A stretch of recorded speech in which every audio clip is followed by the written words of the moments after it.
தமிழ் செய்திகள். சரிக்குமப்பா நிகழ்ச்சியில் அற்புதமாக பாட்டு பாடி அசைத்து வருகின்ற பவித்ரா, அவருடன் இணைந்து பாடிய கரிஸ், இரண்டு பேரும் பிரபல்யமாக பேசப்படுகின்றார்கள். அவர்களின் பாடல்கள் இவ்வாறு பிரபல்யம் பெற்றிருக்கின்றன. இது பாட்டு போட்டியா அல்லது டான்ஸ் போட்டியா என்று பார்க்கும் அளவுக்கு அந்த போட்டிகள் பிரபல்யம் வாய்ந்ததாக இருப்பதாக ரசிகர்கள் கூறுகின்றார்கள்.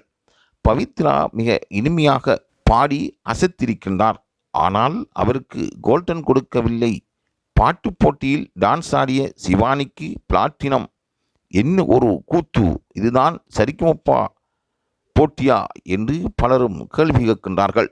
தான் பாடிய அனைத்து பாடல்களும் இனிமையாக இருந்ததாகவும், ஜோசியை திட்டமிட்டு இரண்டாம் இடத்துக்கு தள்ளியதை போன்று இந்த பவித்ராவுக்கும் நடக்கப் போகின்றது என்று பலர் தங்கள் கருத்துக்களை கூறி வருகின்றார்கள்.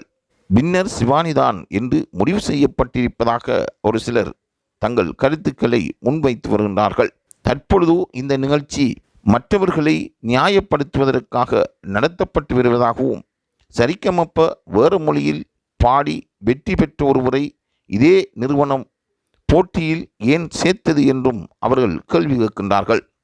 ஆகவே சரிகமப போட்டியில் சில நாடகங்கள் அரங்கேறப்பட்டு வருவதாகவும் கூறப்படுகின்றது. நியாயமான தீர்ப்பு கிடைக்குமா, யார் வெற்றியாளர் என்று இங்கு நிரூபிக்கப்பட்டு விட்டது என்றும் அவர்கள் கூறுகின்றார்கள்.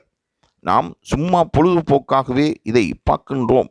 இருந்தாலும் நடுவர்களின் அலப்பறை தாங்க முடியல என்றும் பல போட்டியாளர்கள் கூறிக்கொள்கின்றார்கள். ஒழுங்காக பாடிய சினேகாவை தூக்கிவிட்டார்கள், சரியா பாடாத இனியாவை தங்க வைத்திருக்கின்றார்கள் என்றும் பல கோஷங்கள் எழுப்பப்பட்டு வருகின்றன.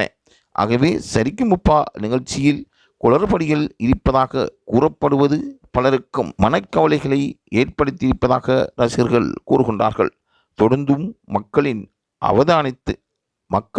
அவதானிப்பில் சரிக்குமப்பா நிகழ்ச்சி இருந்து வருவதாக கூறப்படுவது குறிப்பிடத்தக்கதாகும்.